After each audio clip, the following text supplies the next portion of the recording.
ভাইরা আমার, বাবা জীবনেরাও, মদিনার 50টা মানুষ বাপ যে তাদের মধ্যে থেকে বয়স্ক লোকেরাও ওই তাম্বর দিকে লক্ষ্য করে রাত্রিবেলা বলেছিল, বন্ধুরা আমরা মদিনার যেই সব মানুষগুলো একত্রিত হয়ে এসেছি মক্কা নগরে, বলে হ্যাঁ আমরা এখনই তাম্বুর ভিতর থেকে বেরিয়ে ফাঁকা জায়গায় বসে পড়ি। সবাই মিলে বাপজি ফাঁকা জায়গা তারা মিটিং করার জন্য বসে পড়ল। বয়স্ক লোকেরা ডাক দিয়ে বলেছিল, গো যুবক ছেলেরাও, তোমরা কি দেখেছো ওই মক্কার ওই যে তাম্বুর ভেতরে পাগলটা ভরা আছে, ওই পাগলটাকে কি তোমরা এর পূর্বে কোথাও দেখেছিল বলাও? ওই যুবকরা ডাক দিয়ে বলেছিল, চাচা আজ জীবনে প্রথমে মক্কা নগরে এসেছে হজ করতে চাচাও, আজ রাত্রিবেলা থাকার উপর সকালবেলায় কাবা তওয়াফ করে বাড়ি চলে যাব। ওগো চাচা আমরা এর পূর্বে কোনোদিন পাগলকে দেখে নাই। ওগো চাচা বলল, আপনারা কি ওই পাগলটাকে কোনোদিন দেখেছেন বলো? বয়স্ক লোকেরা বলো, না বাবা আমরাও তো দেখে না। ওই বয়স্ক লোকেরা বলেছিল, বাবা আবু জেহেল মক্কার বড় নেতা বলেছে রাত্রিবেলা যদি আমরা না যাই সকালবেলায় নাকি ওই পাগলটা আসবে আমাদের তাম্বুতে, আর ওই লোকটার কথাগুলো যদি না শোনা যায় সে নাকি পাথর দিয়ে আঘাত করে আমাদেরকে মেরে দেবে। ওরে আমার যুবক ছেলেরা, সকালবেলা আসার আগে শুনে নাও, আজকে গভীর রাত্রিবেলায় ও যুবক ছেলেরা তোমরা সবাই নাও, মাত্র 10টা যুবক ছেলে দাঁড়িয়ে যাও। 10টা যুবক ছেলে তোমরা চুপি চুপি তোমরা অন্ধকারে গিয়ে ওই মক্কার নগরের যে পাগলটা তাম্বুর ভিতরে বসা আছে ওই তাম্বুর বাহির চারিদিক থেকে তোমরা উকি মেরে দেখে এসো। যদি প্রকৃতি পাগল হয় তাহলে আমরা আগামীকাল সকালবেলায় ওই পাগলকে আমাদের তাম্বুতে আসতে দেব না। যুবক ছেলেরা 10 জনায় বাপ যা হাত উঁচু করে দাঁড়িয়ে গেল, বলে চাচা আমরা 10 জনা যাব বলে হাও। যুবক ছেলেরা বাপ যে আপনার যখনই যেতে লাগলেন বয়স্ক লোকেরা বলেছিল, বাবা তোমরা খালি হাতে যেও না। বলে কেন চাচাও? বলে আবু জেহেল বলেছে ওই পাগলটার কাছে নাকি পাথর ভরা আছে, তার কথা না শুনে নাকি পাথর দিয়ে মারবে রে বাবা। এই যুবকেরাও 10 জনায় তোমরা দুটো দুটো করে পাথর হাতে নিয়ে নাও, 10 জনায় 20টা পাথর নিয়ে নাও, আর চুপে চুপে তোমরা যাওয়ার পর ওই পাগলটা যদি তোমাদের পায়ের শব্দ যদি টের পেয়ে যায়, জানতে যদি পারে, আর ওই পাথর দিয়ে যদি তোমাদেরকে মারে রে বাবা, তোমরা পাথর দিয়ে মারতে মারতে পাগলটাকে শুধু মক্কা ছাড়া নাই গোটা পৃথিবী থেকে তাকে বিদায় করে দেওয়া। ওই যুবক ছেলের বাপ যে মোটা মোটা তারা 10 জনায় দুটো দুটো করে বাপ যে তারা 2 হাতে পাথর নিয়ে বাপ যে চলে গেল। আল্লাহর নবী জনাবে মুহাম্মদ রাসূলুল্লাহ সাল্লাল্লাহু তাআলা আলাইহি ওয়াসাল্লাম দরদি নবী আমার তাম্বুর ভেতরে বাপ যে বসে বসে কাঁদেন আর বলেন, আল্লাহ মনে হয় তোমার দিনকার বেশি দিন টিকে রাখতে পারবো না। আল্লাহ রাসূল বাপজি কোরআন তেলাওয়াত করে গভীর রাত্রিবেলায় আল্লাহর দিকে বাপজি হাত তুলে তুলে কান্না করেছিলেন। ওগো আল্লাহ তুমি আমাকে ধৈর্য ধরা তুমি তৌফিক করে দাও, বেশি বেশি করে যেন তোমার বান্দাদের কাছে যেন কলমের দা দিতে পারে সেই শক্তি আমাকে দাও। আল্লাহর নবী কাঁদছিলেন আর মদিনার বাপ যে 10টা যুবক ছিল আল্লাহ রসুলের তাম্বুর কাছাকাছি চলে গিয়েছে রে বাবা। যাওয়ার পর বিশ্ব নবীজির বাপজি চেহারার দিকে একটিবার যখন বাবা নজর পড়ল ওদের, ওরা সবাই বিশ্ব নবীর চেহারা দেখে বাপজি তারা আশ্চর্য হয়ে তারা আপন আপন তারা 10 জনের মধ্যে বাবা আস্তে আস্তে করে বলছেন, ভাই এই মানুষটা পৃথিবীর মধ্যে কোনো পাগল হতে পারে না, বলুন সুবহানাল্লাহ। ওরা বলছে, ভাই এ তো পাগল নয়, এই দেখ এত সুন্দর মানুষ আমরা জীবনের পূর্বে কোথাও দেখি নাই, বলুন সুবহানাল্লাহ।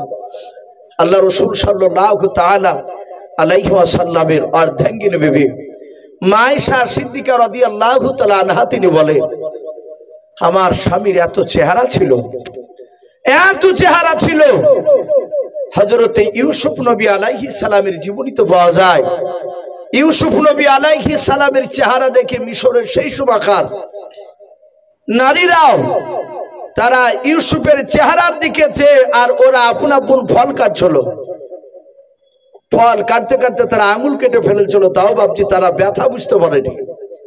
মায়েশা সিদ্দিকা রাদিয়াল্লাহু তাআলা আনহা তিনি বলেন যে ইউসুফ নবী আলাইহিস সালামের জায়গায় ইউসুফ নবী না হয়ে আমার পয়গম্বর মুহাম্মদ সাল্লাল্লাহু আলাইহি ওয়াসাল্লাম রাসূল যদি থাকতেন, তো ওই মিশরের নারীরাও তারা আঙুল নয়, তারা নিজের কলিজা কেটে ফেললো, টের পেত না। জোরে বলুন সুবহানাল্লাহ। এত সুন্দর হযরত আবু বকর সিদ্দিক রাদিয়াল্লাহু তাআলা আনহু তিনি মাঝে মাঝে বলতে, আমি রাসূলের চেহারার দিকে তাকাতাম আর আমি পূর্ণিমার চাঁদের দিকে দেখতাম। আবু বকর বলছেন চাঁদে দাগ আছে তো রাসূলুল্লাহর চেহারাতে দাগ দেখতে পাওয়া যেত না। বলুন সুবহানাল্লাহ। এত সুন্দর চেহারা। আমার বিশ্বনবীর চোখের ভুরুগুলো এত সুন্দর ছিল, চুলগুলো এত মানান ছিল। আমার বিশ্বনবী রহমতের নবীর শরীরের গঠন দেখলে মানুষ মুগ্ধ হয়ে যেত। আর সেই রসুলের বাপজি চেহারার দিকে চেয়ে ওই মদিনার যুবকেরা বাপজি তারা বলাবলি করতে শুরু করেছে, ভাই এই লোকটা পাগল হতে পারে না।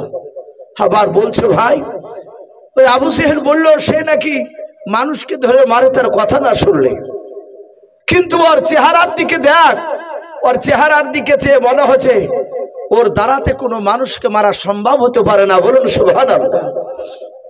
বহু মানুষ আমরাও দেখতে পাই ভাই, কিছু মানুষ আছে বাপজি তার চেহারার দিকে তাকিয়ে কথা বলতে ভয় পায়। অনেকে আছে বলে চাচা অমুক লোকটা নেই, বলে যাও সামনে চায়ের দোকানে। ছেলেটা গিয়ে আবার ঘুরে আসছে, বলে কি ব্যাপার বাবা ঘুরে আসলে কেন? বলে চাচা সাহস করে কথা বলতে পারলাম না, ভয় বলতে পারেনি। আমার বিশ্ব রসুলকে নবী রাস্তা দিয়ে হাঁটলে বাচ্চা ছেলেরা পর্যন্ত তার মায়ের দুধ খেত, আর যদি পাশ থেকে একটা ছেলে দৌড়ে গিয়ে বলতো ওই মুহাম্মদ সাল্লাল্লাহু আলাইহি ওয়াসাল্লাম আসছে, নবী আসছে, তো ওই বাচ্চা ছেলেটা তার মার স্তনার মুখে লেগে দুধ খেত না। ওর মা বলতো বাবা দুধ খা, বলে না মা আমি ওই নবীর কাছে যাবো। জোরে বলুন সুবহানাল্লাহ। নবীর কাছে গিয়ে ছুটে যেতে আমার বিশ্ব নবী তাদেরকে বুকের সাথে জড়ে ধরে চুমা দিতেন, আদর করতেন। আল্লাহ রাসূল সাল্লাল্লাহু তাআলা আলাইহি ওয়াসাল্লামকে কোনো মানুষ ভয় পেত না কথা বলতে। এটা হচ্ছে ইমানদারের আলামত। আমার বিশ্ব নবী রহমতের নবীর চেহারার দিকে চেয়ে বলছে ভাই এই লোকটা নবীকে মারতে পারে না, এই লোকটা এত ভালো। এরকম মানুষ আমরা পৃথিবীতে আমি মনে হচ্ছে প্রথম দেখলাম। ওরা আস্তে আস্তে বলি করছে, ভয় আছে যদি পাগলটা যদি শুনে নেয়। আল্লাহ রসুলের কানে গিয়ে আওয়াজ গিয়েছে, আল্লাহর দরদি নবী জনাবে মুহাম্মদ রাসূলুল্লাহ সাল্লাল্লাহু তাআলা আলাইহি ওয়াসাল্লাম, দরদি নবী আমার আস্তে করে ডাক দিয়ে বলছেন ওগো তাম্বুর বাইরে কারা। ওই যুবকদের কানে গিয়ে বাপজি আওয়াজটা ধাক্কা লাগলো। আল্লাহ রসুলের বাপজি গলার আওয়াজ এত সুন্দর মিষ্টি ছিল। মদিনার যুবকেরা তারা বলাবলি করতে লাগলো ভাই আর পালানো যাবে না। বলে কেন রে? বলে দেখো পাগলটা যাকে আমরা পাগল বলে দেখতে এসেছিলাম, ওই পাগলটা আমাদের কথা আওয়াজগুলো শুনতে পেয়ে গিয়েছে, আমাদেরকে জিজ্ঞাসা করেছে কারাও, চলো আর পালাবো না, একটু আমরা তার সামনে একটু এগিয়ে যাই। আল্লাহ রসুলের কাছাকাছি ভাবছে তারা গিয়ে গোল করে ঘেরাও করে দাঁড়িয়ে গেল। আল্লাহর নবী বলেন বাবা তোমাদের বাড়ি বুঝি মক্কা নগরে নাই? মদিনার যুবকেরা ডাক দিয়ে বলেছিল ভাই আমাদের বাড়ি মক্কা নগরে নাই, আমাদের বাড়ি হচ্ছে তায়েফ নগরে নাই, ওই মদিনায় আশরিফ দেশ থেকে মক্কাতে এসেছিলাম হজ করতে। আজ দিনের বেলাতে তাম্বু টাঙিয়েছিলাম, রাত্রি বেলায় থাকার পর সকালবেলায় কাবা তওয়াফ করে বাড়ি চলে যাব। ওরে যুবক তোমার পরিচয়টা তুমি দিয়ে দাও। আল্লাহর দরদি নবী কাঁদে কেঁদে বলতে লাগলেন বাবা তোমাদের কাছে কি আবু জেহেল যায় না বারণ করতে আমার কাছে আসতে? বলে হ্যাঁ, ওই আবু জেহেল বারণ করেছিল বলে আমরা তোমাকে পরীক্ষা করতে এসেছি। এই যুবক তুমি কে? তোমার নামকে পরিচয়টা দাও। আল্লাহর নবী জনাবে মুহাম্মদ মুহাম্মাদুর রাসূলুল্লাহ সাল্লাল্লাহু তাআলা আলাইহি ওয়াসাল্লাম ডাক দিয়ে বললেন, বাবারাও তোমরা আমাকে চিনতে পারো নাই? বলে না। বলে আমি রহমাতুল লিল আলামিন পয়গম্বর জনাবে মুহাম্মাদুর রাসূলুল্লাহ সাল্লাল্লাহু তাআলা আলাইহি ওয়াসাল্লাম। আল্লাহ আমাকে নবী রাসূল করে দুনিয়ার বুকে পাঠিয়েছেন জাহান্নামের মানুষদেরকে জাহান্নামের রাস্তা থেকে জান্নাতের রাস্তা দেখানোর জন্য। ওরে আমার যুবক বাবা, আমি সন্ধ্যাবেলায় তাম্বু টাঙিয়েছিলাম, সারা রাত থাকার পর সকালবেলা আমি তোমাদের কাছে কলমার দাঁত দেব বলে এখানে এসেছিলাম। আল্লাহর নবীজির বাপজি 5 থেকে বাবা 10 মিনিট বিশ্ব নবীর নবুয়ত সম্পর্কে কথা শোনার পর ওই যুবকের আর থাকতে পারলো না। তারা সাথে হাতে পড়তে লাগলো কলমা লা ইলাহা, ভাই লজ্জা না, একটু মহব্বত পড়ে নি, লা ইলাহা ইল্লাল্লাহ, লা ইলাহা লা ইলাহা ইল্লাল্লাহু মুহাম্মাদুর রাসূলুল্লাহ সাল্লাল্লাহু তাআলা আলাইহি ওয়াসাল্লাম। এরা 10 জনের সাথে হাতে নবীর উপর কলমা পড়ে নিল। বাড়ি মক্কাতে নয়, বাড়ি তার ইয়াসরিব অর্থাৎ মদিনায়। এরা রসুলের কাছ থেকে আর যায় না। মদিনার আর যে বাপজি 40 জনা বসেছিল, তারা ভাবছে পাগলটা কি মেরে ফেললো নাকি? এ কয়েক ঘন্টা হতে চলে আসে না কেন? এরাও বাপজি বয়স্ক লোকেরা যাওয়ার পর দেখছে তারা থমের মতো দাঁড়িয়ে আছে রসুলের চেহারার দিকে চেয়ে। এরা পেছন থেকে বলছে, এই যুবকেরা, এই কতক্ষণ লাগে এখানে দাঁড়িয়ে আছিস কেন? ওদের দিকে কান করছে না। ওরা হাত দিয়ে ঠেলা মেরে যাহাতে রসুল্লাহর বাপজি চেহারার দিকে ওদেরও নজর পড়েছে। মনে হচ্ছে লোহাকে যেমন চুম্বকে ধরে নেয়, নবীর চেহারার দিকে চেয়ে কেউ কাউকে কথা বলে না। তারা 1 পা 2 পা করে এগিয়ে গিয়ে রসুলের বায়ান শুনছিল। তারা সাথে হাতে বাপজি ওরাও 40 জনায় কলেমা পড়ে মুসলমান হয়ে গিয়েছিল। বলুন আলহামদুলিল্লাহ। আবু জেহেল চেয়েছিল একটা মানুষের যেন রসুলের কথা না শুনে, নবীর দলে যেন না যায়। চেষ্টা করতে গেলে একটা লোকও যেন না শুনে, আর সেখানে সবাই বাপজি কলেমা পড়ে মুসলমান হলো। বলুন আলহামদুলিল্লাহ। এই সব লোকেরা মক্কা থেকে হজ করে যাওয়ার পরে তারা রসুলুল্লাহর গুণগান তাদের উদ্দেশ্যে বাপজি আলোচনা করত। তখন আল্লাহ রসুল যায়নি। তা আমি বলছিলাম সেই ইয়াসরিব নয়, ইহুদির বড় পণ্ডিত সে আলেমটার কথা বলছিলাম। তার ভাতিজাকে বলল যে বাবা, তুমি শাম দেশে ব্যবসা করতে গিয়ে যদি কোনো মানুষ যদি তুমি দেখতে পাও মক্কার মুহাম্মদ সাল্লাল্লাহু আলাইহি ওয়াসাল্লামের কথা আলোচনা করছে, তিনি নবুয়তের দাবি শুরু করেছে, ওগো ভাতিজা তুমি তাড়াতাড়ি এসে আমাকে একটু শোনাবা। বলে চাচা আমি শুনতে পেলে এসে বলবো। সাথে হাতে ভাতিজা বাপজি চলে গিয়েছে। আল্লাহ রসুল সাল্লাল্লাহু তাআলা আলাইহি ওয়াসাল্লাম সঙ্গে সঙ্গে বাপজি আপনার বলা হয়েছে আমার দরুদি নবী রহমতের নবী কলেমার কথা বাপজি শাম দেশে লোকে বলা বলি করছে যে মক্কা নগরে একটা সুন্দর মানুষ নবুয়তের দাবি শুরু করেছে। ওই ইহুদির আলেমটা বাপজি শুনতে পেয়েছে। তার ভাতিজা এসে বলল, চাচা যার কথা বলছেন সে লোকটা কলমার দাওয়াত শুরু করেছে। বলে তাই? বলে হ্যাঁ। সাথে হাতে ইহুদির আলেমটা 5টা টাকা পকেটে ভরে নিয়ে সুজা বাপজি আপনার মক্কা নগরে চলে আসলো। এসে জিজ্ঞাসা করছে যে মুহাম্মদ সাল্লাল্লাহু আলাইহি ওয়াসাল্লামের বাড়ি কোথায়? কিছু লোকে বলল সামনে যাও দেখতে পাবা। আল্লাহ রসুলকে দেখছেন, কয়েকটা মুসলিমে ঈমান এনেছিল, আল্লাহ রসুলের কথাগুলো শুনছিল। ইহুদির আলেমটা সুজা গিয়ে মুহাম্মদ সাল্লাল্লাহু আলাইহি ওয়াসাল্লামের কাছে গিয়ে বলছেন, এই ভাই, এই তোমার নাম কি মুহাম্মদ সাল্লাল্লাহু আলাইহি ওয়াসাল্লাম? আল্লাহ রসুল বললেন, ভাই আমার নাম মুহাম্মদ সাল্লাল্লাহু আলাইহি ওয়াসাল্লাম।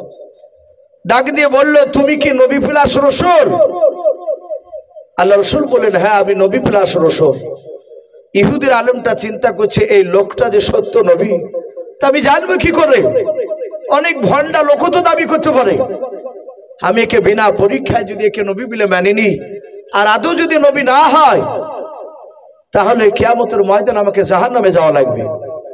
আবার চিন্তা করছে আমি পরীক্ষা নিতে গেলে যদি আমি মারা যাই, ঈমান না আনতে পারলে আল্লাহ বলবে, এই আমার নবীকে পাওয়ার পর কেন পরীক্ষা নিয়েছিলি? এটাও জাহান্নামের রাস্তা। ইহুদের আলেমটা বলছেন, আল্লাহ তুমি আমাকে দিন 15 বাঁচিয়ে রাখো, আমি কি পরীক্ষা না নিয়ে ইমান আনবো না? পরীক্ষা নিবই। ইহুদির আলেমটা বাপজি রসুলুল্লাহর কাছে 5টা টাকা হাতে দিয়ে বলছে, আল্লাহ রসুল হাত বেড়ে টাকাটা ধরলে, বলে ভাই টাকা কি করব? ডাক দিয়ে বলল, আপনি যে মুহাম্মদ সাল্লাল্লাহু আলাইহি ওয়াসাল্লাম রসুল? বলে হ্যাঁ। এই মুহাম্মদ সাল্লাল্লাহু আলাইহি ওয়াসাল্লাম, এই লাউদা করে বলছে, প্রথমে তো রসুলকে চিনে নাও। বলে শোনো, আমি তোমার কাছে 15 দিনকার দিন আসবো, আর এই 5 টাকার বিনিময়ে তোমার কাছ থেকে আমি 20 কেজি খেজুর নেবো। আল্লাহ রসুল মুচকে হাসি দিয়ে টাকাটা পকেটে রেখে দিলেন। ইহুদের আলেম বাড়ি চলে গেল। 1 2 3 4 করে দিন ঠেলছে। 10 দিন বাপজি পার হয়নি। 10 দিনকার দিন সকালবেলায় সুজা বাপজি আপনার ইহুদের একদম মক্কা নগরে টাটকা ইমানদার সাহাবা হযরত আমিরুল মুমিনিন ওমর ইবনুল খাত্তাব রাদিয়াল্লাহু তাআলা আনহু, মাত্র 4 দিন হয়েছে মানানা। সেই দিনকার দিন 4 দিনকার দিন ওমর বসে আছে নবী দরবারে। আর সেই সময়তে বাপজি ইহুদের আলেমটা সুজা এসে আল্লাহ রসুলের কাছে এসে বাপজি এইভাবে কলার খানাকে ধরলো। আল্লাহর নবী জনাবে মুহাম্মদ রাসূলুল্লাহ সাল্লাল্লাহু তাআলা আলাইহি ওয়াসাল্লাম দরদি নবী বলেন, ওগো ভাই তুমি আমার কলারটা কেন ধরে টানছো বলো? ওই ইহুদির আলেম ডাক দিয়ে বলেছিল, রে মুহাম্মদ, আমরা বলি সাল্লাল্লাহু তাআলা আলাইহি ওয়াসাল্লাম কত দরুদ পড়া জানে নাও? দরুদ পড়তে হয় তাও বাপজি ইহুদির আলেম জানে নাও। আল্লাহর নবীকে বাপজি অশ্লীল ভাষায় কথা বলতে লাগলো। বলে তোকে কারা নবী বলে মানে বল, সত্য নবী বলে মানে বল। আল্লাহর নবী বাপজি সাহাবাদের দিকে তাকে বললেন, এরা সবাই আমাকে সত্য নবী বলে মানে। সাথে হাতে বলল, ভাই এই ভাই তুমি আমাকে কেন এ ভাষায় কথা বলছো? আর কলারটা কেন ধরেছে, কেন তুমি ছাড়ো নাই? ইহুদের আলেম বলল, তোকে এরা জানে না তাই সত্য নবী বলে মানে। তুই পাকা ভণ্ডাও, তুই পাকা মিথ্যাবাদী, তোর বাপ মিথ্যাবাদী, তোর দাদা মিথ্যাবাদী। আল্লাহর নবীকে অন্যায় করে কথা বলতে লাগলো। আল্লাহর নবী বলেন, চাঁদ ভাই কেন আমাকে এত বড় অশ্লীল ভাষায় কথা বলছো? বলুন ভাই, এই মুহাম্মদ সাল্লাল্লাহু আলাইহি ওয়াসাল্লাম চিটার নবী, তোমার কাছে 1 নয় 2 নয়, আজ 20 দিন হতে চললো। আজ দিয়ে 4 বার হলো তোমার কাছে আসা। 3 বারের পূর্বে তুমি অস্বীকার করেছো। ভাই আমি তোমাকে 5 টাকা দিয়ে 20 কেজি খেজুর নেব বলেছিলাম, তুমি অস্বীকার করেছো। তুমি ভণ্ড নবী, তোমাকে নবী বলে মানা যাবে না। আল্লাহ রসুল ডাক দিয়ে বলেন, ভাই তোমার গণনার মধ্যে ভুল রয়েছে, তোমার 15 দিন পার হয় নাই। আজ 14 দিন নয় 10 দিন হতে চললো, এখনো 10 দিন পার হয় না। ইহুদের আলেম বাপ যে শুনে নাই, বারবার জোর করে মিথ্যা কথা জোর করে বলছে, তুমি মিথ্যাবাদী। হযরত আমিরুল মুমিনিন ওমর ফারুক রাদিয়াল্লাহু তাআলা আনহু নবীজির বাপ যে ডান পাশে বাপ যে অলঙ্গা তলোয়ার নিয়ে বসেছিলেন। হযরত ওমর ইহুদের বাপ যে চেহারার দিকে চেয়ে দেখলেন, ইহুদি হাতখানা আমার নবীজির কলার খানা ধরে আছে। হযরত ওমর বিশ্ব নবীকে গালি দেওয়া দেখে ওমরের 2 চোখের কোনা দিয়ে পানি করছে, চোখ দুটো লাল হয়ে গিয়েছে। ওমর বাপজি সহ্য করতে না পেরে ডাক দিয়ে, রে বাবা তলোয়ারের উল্টো পিঠ দিয়াও, সাথে বাবা তলোয়ার দিয়ে আঘাত করে বলছে, বেঈমান হাত নামাও। ওমর এখনো মরে নাই, জিন্দা আছে। জোরে বলুন সুবহানাল্লাহ। আল্লাহ রসুলের বাপজি কলার খানা বাপজি ছুটে গিয়েছে। ওমরের তলোয়ার দিয়ে উল্টো পিঠ দিয়ে এমন জোরে আঘাত করেছে রে বাবা, ইহুদের হাতে এত জোরে আঘাত লেগেছে। আল্লাহর নবী বলেন, ওমরের 2 বাহুতে বাপজি এত আল্লাহ শক্তি দিয়েছিলেন। ওমরের 2 হাতে বাবা 1 না 2 না, পৃথিবীর বুকের যুবকেরাও 50টা যুবকের শক্তি খায় আমার ওমরের 2 হাতে দিয়েছিলেন আল্লাহ। জোরে বলুন সুবহানাল্লাহ। ওমরের বাহাদুরি দেখে নবী আমার গভীর রাত্রিতে কেঁদেছিলেন, আল্লাহ ওমরকে যদি তুমি হেদায়েত যদি দান করে দাও, ওমর যদি ঈমান আনতো মওলা, আমার ঈমানকে কলমার দাওয়াতকে ওমর তার সাথে ভাইদেরকে নিয়ে নেতৃত্ব দান করতো। বলুন সুবহানাল্লাহ। আল্লাহর নবীর এই দোয়া আল্লাহ কবুল করে নিয়েছিলেন। সেই ওমর ডাক দিয়ে বলেছিল, রে বেঈমান, ওমর বেঁচে থাকতে নবীর সামনে তুই এইভাবে ওমরের সামনে আল্লাহর নবীর কলার খানা ধরে তুমি টানাটানি করবে, ওমর সহ্য করবে না।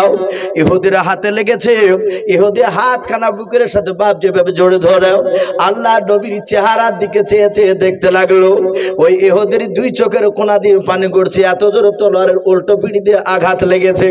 ওমর তলোয়ার মারার পর আল্লাহর নবীকে ডাক দিয়ে বলো, হুজুর আপনি হুকুম দেন এই বেঈমান এই ইহুদির আলেমকার পৃথিবীর বুকে বেঁচে রাখবো না, এখনই জবাই করে কে হাবিয়া দুজকে পাঠিয়ে দেব।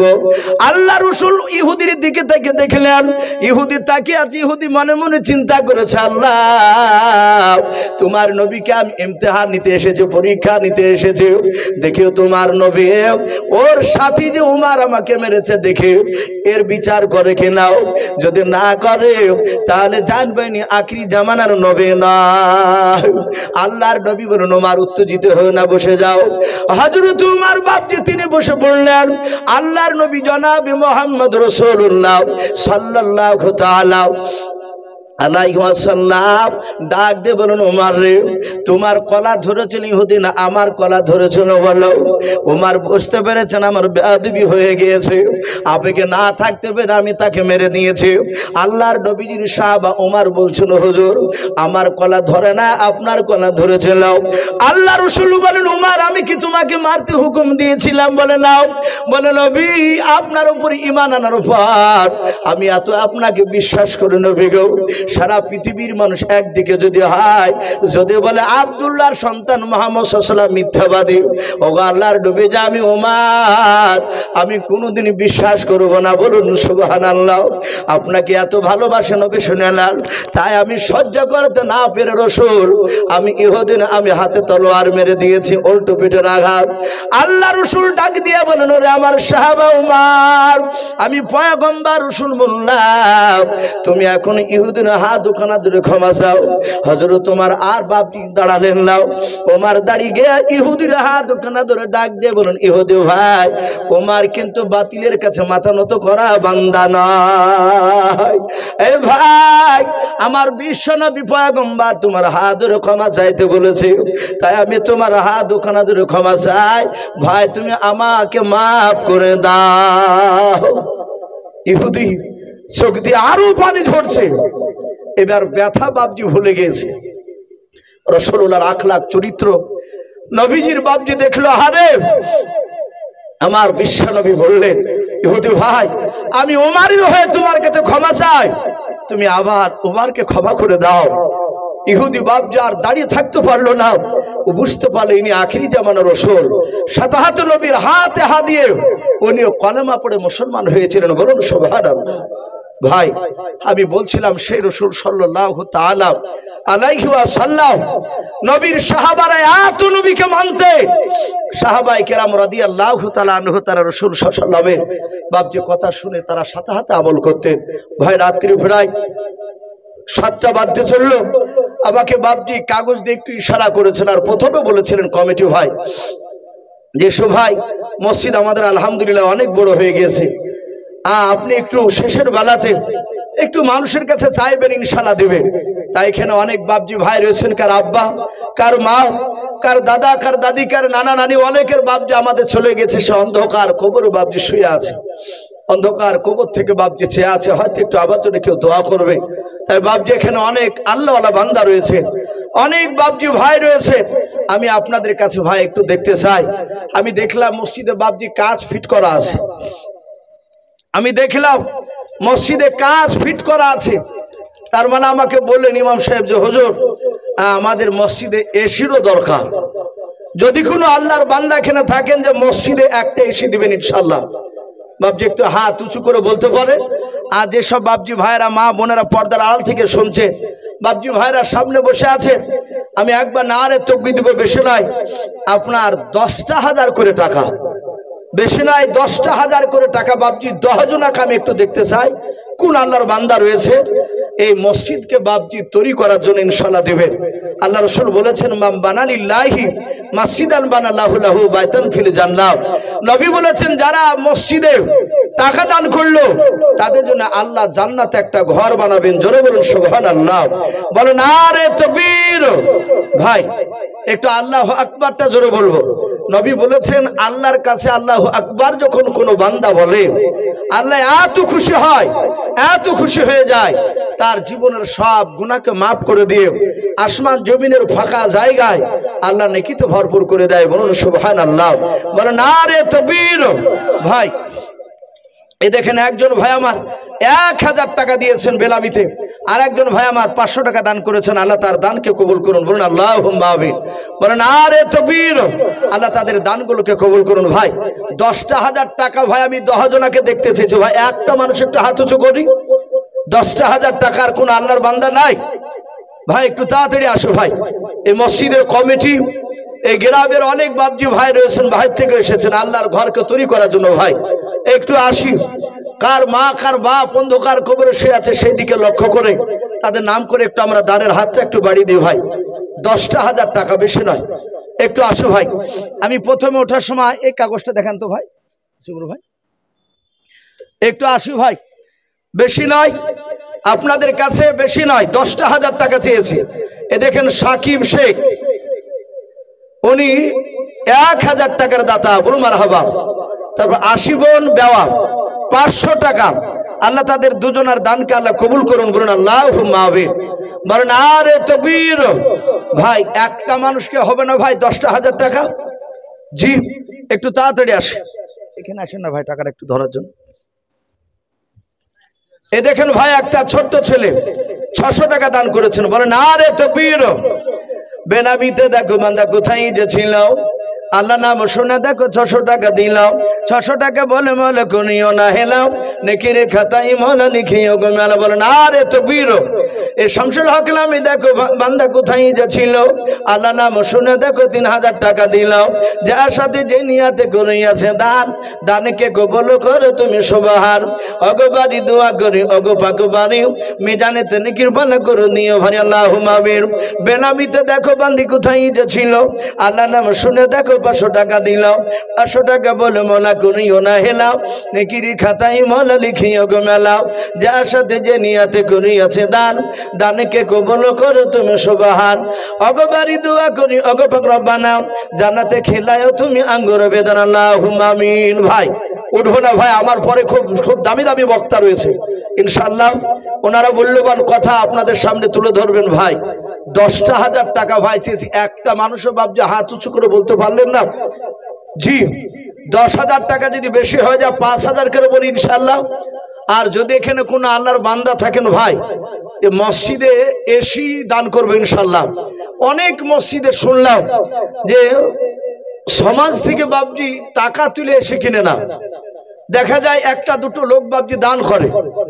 এ টিকটিক ভাড়ার কোনো বাপজি কোনো ভাই নাই যে মসজিদে একটা এসি দিবেন ইনশাআল্লাহ? দুটো এসি লাগবে। আমরা দুটো মানুষ যদি হাত উঁচু করে বলি ইনশাআল্লাহ এসি হয়ে যাবে। ভাই 10,000 না পারলে 5,000 করে ভাই একটু নাম লেখায়। এ আপনাদের মসজিদে গ্রামের লোক যদি বাপজি না দেন, তাহলে মসজিদ তো বাপজি আপনার এসব বসাতে পারা যাবে না। গ্রামের লোককে বাপজি আগে দেওয়া লাগবে, তারপরে বাপজি ভাইরা যারা বাহির থেকে আসেন তারা ইনশাআল্লাহ দিবে। ভাই 5,000 করে হবে না ভাই? দুটো মানুষ জি কাছে না থাকলে বলবেন যে আমি 2 মাসে দিব ইনশাআল্লাহ, না 3 মাসে দিবেন। হ্যাঁ ইনশাআল্লাহ গরমের সময় দিবেন, রমজান পরে। ভাইজান বলেন যে রমজানের পরে। ভাই একটু ওয়াদা করে ইনশাআল্লাহ।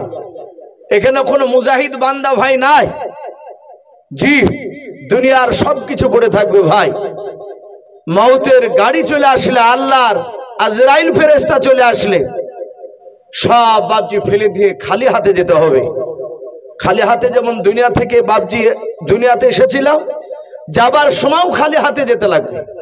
তাই ভাই আসি, কোন আল্লাহর বান্দা 5,000 করে টাকা ভাই একটু ঝটঝট করে আসু ভাই। একজন ব্যক্তি 3,000 টাকা দিয়েছেন, তারপরে 1,000 করে কয়েকজন দিয়েছেন ভাই। 500 টাকা করে কয়েকজন দিয়েছেন। আল্লাহর বান্দা এখানে যদি থাকেন একটু তাড়াতাড়ি আসি। আমি আপনাদেরকে বেশিক্ষণ বিরক্ত করব না, কারণ আমার পরই বক্তা আসবে। আমাকে মিনিট 15 একটু বলেছিলেন ইসু ভাই, মিনিট পুরো শেষের বেলায় একটু দেখবেন ইনশাআল্লাহ মানুষরা দিবে।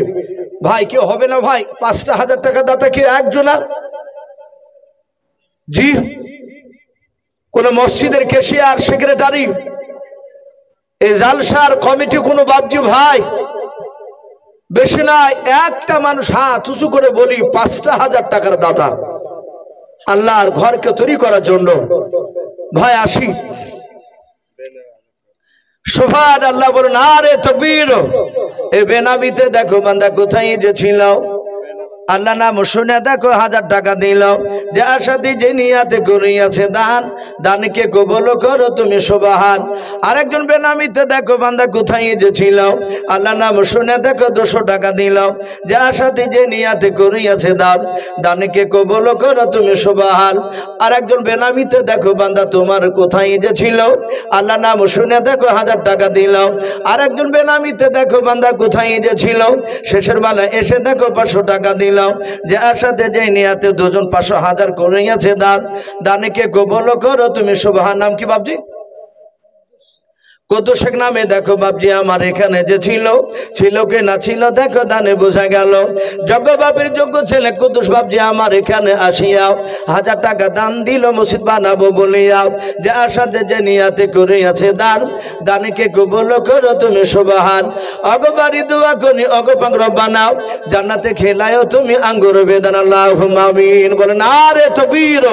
ভাই একটু ঝটঝট করে আসো ভাই, ৫,০০০ করে ভাই বেশি হয়ে গেলে আমরা ১,০০০ ২,০০০ করে দিই ইনশাল্লাহ। জি একটু আসি, কাছে টাকা না থাকলে আমরা ওয়াদা করে যাই। আল্লাহর নবী জনাবে মোহাম্মদ রাসূলুল্লাহ সাল্লাল্লাহু তাআলা আলাইহি ওয়াসাল্লাম সাহাবাদেরকে নিয়ে, আমার দরদি নবী তাদেরকে বাপজি আপনার যুদ্ধের মাল কিছু সাবান বাপজি কেনার জন্য, হাতিয়ার কেনার জন্য সাহাবাদের কাছে মাল চেয়েছিলেন। সাহাবাই কেরামরাও তারা এমনকি শুধু মান নয়, তারা জানকে পর্যন্ত বাপজি কুরবান দেওয়ার জন্য বাপজি তারা প্রতিযোগিতা করতেন। ভাই একটু আসি, একটু আসি, ১,০০০ ২,০০০ আমরা একটু ঝটঝট করে আসো ভাই, আমরা চলে যাব না ভাই। মানুষ আদায় করতে লাগলে মানুষ পালিয়ে যায়, আমরা পালাবো না ইনশাল্লাহ। আমার পরই বক্তা আসবেন ইনশাল্লাহ, সভাপতি সাহেব ইশারা হয়তো দিয়েছে। ভাই আসি। আর মা বোনেরা, ওগো মা বোন আপনাদের কাছ থেকে একটা নামও আসেনি, তা মা বোনদের একটা মনে হয় এসেছিল। আমি বলবো মা বোন যদি আপনারা থাকেন পর্দার আড়ালে, আপনারা ৫০০, ১,০০০, ২০০, ১০০ যে যা পারবেন আল্লাহর ঘরকে তৈরি করার জন্য একটু দানের হাতটা একটু বাড়িয়ে দিন ইনশাল্লাহ। ছোট ছোট বাচ্চা ছেলের হাত দিয়ে আমরা পাঠিয়ে দেব। বলেন আরে তাকবীর। এ আব্বা শেখ নামে দেখো বান্দা কোথায় যে ছিল, আল্লাহ নাম শুনে দেখো ১০০০ টাকা দিল, যার সাথে যে নিয়াতে করিয়াছে দান, দানকে কবুল করো তুমি সুবহান। অগবারি দোয়া করি অগবাগবারি, মিজানেতে নেকির পানা করে দিও ভারী। আর দোয়া করি মোলা তাহার জন্যতে, সুখে শান্তি রেখো তুমি দুনিয়ার বুকেতে। আর একজন বেনামিতে ভাই আমার এখানে যে ছিল, আল্লাহ নাম শুনে দেখো ৫০০ টাকা দিল, ৫০০ টাকা বলে মোলা করিও না হেলাও, নেকির খাতাই মোলা লিখিও গো মেলাও। যে আশাতে যে নিয়াতে করিয়াছে দান, দানকে কবুল করো তুমি সুবহান। অগবারি দোয়া করি অগপাকবারি, মিজানেতে নেকির পানা করে দিও ভাই আল্লাহুম্মা আমিন। ভাই একটু ঝটঝট করে আসো ভাই, ৫০০, ১,০০০, ২,০০০ আমরা আসি। আর যদি কেউ মনে করেন যে ইনশাল্লাহ আমি ২ বস্তা ৫ বস্তা সিমেন্টের নাম লিখাবো ইনশাল্লাহ, তাও লিখাতে পারে ভাই। আমি একটু দাবি রেখেছি ভাই, বেশি নয়, মাত্র আপনাদের কাছে ভাই আমি একটা এসি চেয়েছি ভাই। যদি কোনো আল্লাহর বান্দা থাকে তাহলে একটু দানের হাতটা একটু বাড়াতে পারে ভাই, কে হবে না ভাই? জি ৫০০, ১,০০০ করে এই আল্লাহর ঘরকে তৈরি করার জন্য একটু আমরা তাড়াতাড়ি আসো ভাই। আল্লাহর ঘর কিয়ামত পর্যন্ত বাপজি মানুষেরা সেখানে থাকবে, তারা নামাজ পড়বে। আমরা আসি বাপজি বলেন।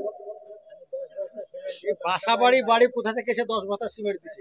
সুবহান আল্লাহ। বাসাবাড়ি বাড়ি, ওই বাসাবাড়ি থেকে এসে টিকটিকি পাড়ার মসজিদে এসে বাপজির নাম কি? দেরেস্তুল্লাহ বাপজি। উনি বলছেন আমি ১০ বস্তা সিমেন্টের দাতা। বলুন মারহাবা, বলেন আরে তাকবীর। এই দেরেস্তুল্লাহ বাপজি আমার এখানে যে ছিল, আল্লাহ নাম শুনে দেখো ১০ বস্তা সিমেন্ট দিয়ে গেল, যে আশাতে যে নিয়াতে করিয়াছে দান, দানকে কবুল করো তুমি রহমান আল্লাহুম্মা আমিন। আর একজন ভাই আমার এখানে যে এসিয়া 500 টাকা দান দিল মসজিদ বানাবো বলিয়া, যে আশাতে যে নিয়াতে 500 টাকা করে গেল দান, দানকে কবুল করো তুমি সুবহান। আর দোয়া করি মোলা তাহার জন্নতে সুখে শান্তি রেখো তুমি দুনিয়ার বুকে। তো বাবজি ভাইরাও, আমি বেশি চাই নাই, আমি মাত্র 2500 1000 করে চেয়েছি ভাই আল্লাহর ঘরকে তৈরি করার জন্য। আল্লাহর নবী জনাবে মুহাম্মদ রাসূলুল্লাহ সাল্লাল্লাহু তাআলা আলাইহি ওয়াসাল্লাম বিশ্ব নবী বলেন, রে আয়েশা কিয়ামতের ময়দানে আল্লাহ কোরআনে বলেছেন ফাতাতুনা আফওয়াজা, কিয়ামতের ময়দানে বাবা কবর থেকে 10 রকমের কায়দায় মানুষ উত্থাপিত হবে। আল্লাহ রাসূল বলেন, আয়েশা কিয়ামতের ময়দানে একটা দলের মানুষের হাতগুলো লম্বা লম্বা হবে। মা আয়েশা সিদ্দিকা রাদিয়াল্লাহু তাআলা আনহা তিনি বলেন, ওগো আল্লাহর রাসূল, ওই মানুষগুলো এমন কি কাজ করে যাবে যে হাতগুলো তাদের কিয়ামতের ময়দানে লম্বা লম্বা হবে? আল্লাহর নবী বলেন, আয়েশা যারা দুনিয়ার বুকে বেশি বেশি করে দান করবে, আল্লাহ রাসূল বলেন ওদের হাতগুলো কিয়ামতের ময়দানে লম্বা হবে। আর ফেরেশতারা লম্বা হাতগুলোকে দেখে টেনে টেনে নিয়ে গিয়ে বাবা জান্নাতে প্রবেশ করাবে। বলুন সুবহানাল্লাহ। মুকলুস শেখ মুকলুস শেখ নামে দেখো বান্দা কোথায় যে ছিল, শ্বশুর নামে দেখো 1000 টাকা দিল। 1000 টাকা বলে বলে করিও না হেলাও, নেকির খাতায় মলা লিখিও গো মেলাও।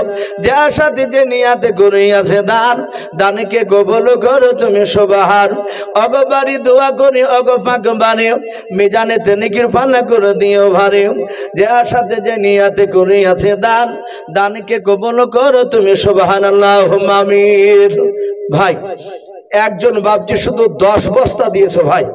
আমরা এখানে 1 বস্তা করে যদি লেখাই 50টা লোক লিখালে 50 বস্তা হবে ইনশাআল্লাহ।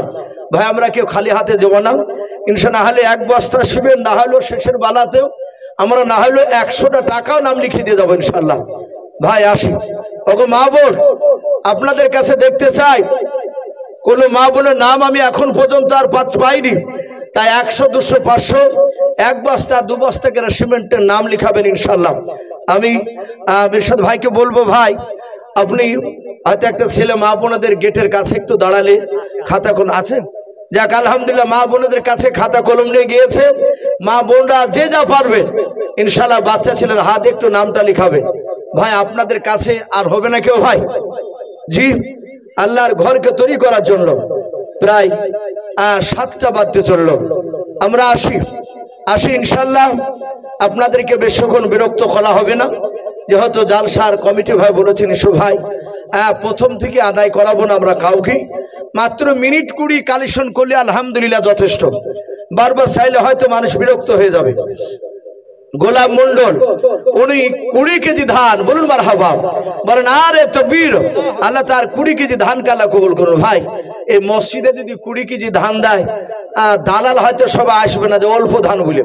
বাবজি যখন ধান লিখেছেন, যদি কেউ থাকেন কোনো বাবজি কোনো ভাই যে 20 কেজি নয়, হয়তো কেউ 1 মণ দিবেন ইনশাআল্লাহ।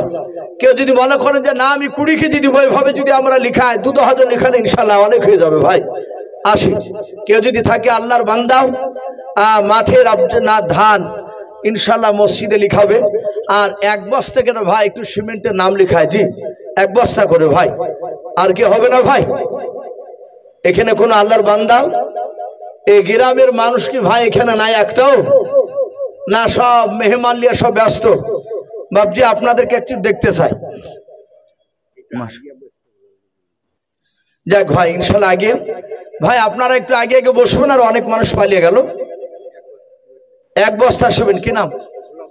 এখানে বাড়ি গোলাম মন্ডল, উনি 1 বস্তা সিমেন্টের দাতা, বলুন মারহাবা। আল্লাহ তার 1 বস্তা সিমেন্টের দান আল্লাহ কবুল করুন। আল্লাহ যারা দিচ্ছে যারা দিতে পারে নাই, তুমি সকলকে নবীর চেহারা না দেখে আমাদের মত দিও না, বলুন আল্লাহুম্মা আমিন। আসি ভাই, কি নাম?